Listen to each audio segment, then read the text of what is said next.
Understanding and actually seeing how bass relate to cover and structure will help us as anglers get our lures in a higher percentage location more of the time and hopefully draw more strikes. It's so easy to forget how missing a target by a few inches can be the difference between getting a bite or coming up empty, especially when dealing with fish that are loafing or not actively feeding. We'll cover 4 examples today. Number 1, bass on docks often use them in one of 2 distinct ways. If the dock is floating, so often they are tight to the bottom of those floats. Largemouth like to be right next to stuff. There could be a lot of open, empty water under a floating dock because the majority of the life is right to the top. Now, shallow docks are a different story. There is less water column between them, so the fish can get comfortable tight to cover both above and then the structure below. But with floating docks that have any depth at all, try to present lures that stay near the top portion as long as possible. Now, with docks that have vertical posts or supports, well, they can be completely different.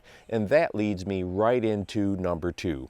Bass love to hold super tight to vertical cover or structure. In this scenario, I'm talking about the before mentioned dock posts, but also something like seawalls or dock pilings. If that cover is straight up and down, the bass are likely as close to it as they can get. Having your lures land a foot or 2 away from that vertical cover can mean no bites, and they will often suspend part way down those vertical posts or walls. Really try to keep that in mind.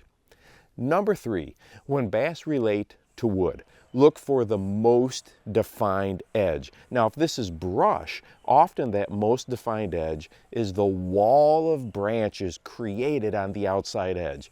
Bass will travel this just like a highway. If the brush is something like a laydown, those bigger branches that jut horizontally out into the water provide ideal places for bass to sit under. Take a look at this fish here. Not only is it under the main part of this tree, it is also in much deeper water than many of us target. So many anglers would cast right up here and never get their lure down into the zone where this fish is sitting. Follow that major defined edge all the way out to the end if possible. And number 4, always think about the actual lake or riverbed and then what I like to call the false bottom. This is extremely common in lakes with lots of vegetation. Bass will cruise the top part of the vegetation and we can easily fish too deep or below them without even realizing it. And if the water you are fishing has weeds that have some height to them, it means the majority of the bass could be 8, 9, or even 10 feet above the actual hard lake or riverbed. One of the easiest mistakes to make when fishing water with lots of weeds is not checking up in the water column to see if bass are holding on this false bottom. And hey, if you love bass behavior, be sure to check out my bass behavior bundle. I have 40 videos in there. The link is below.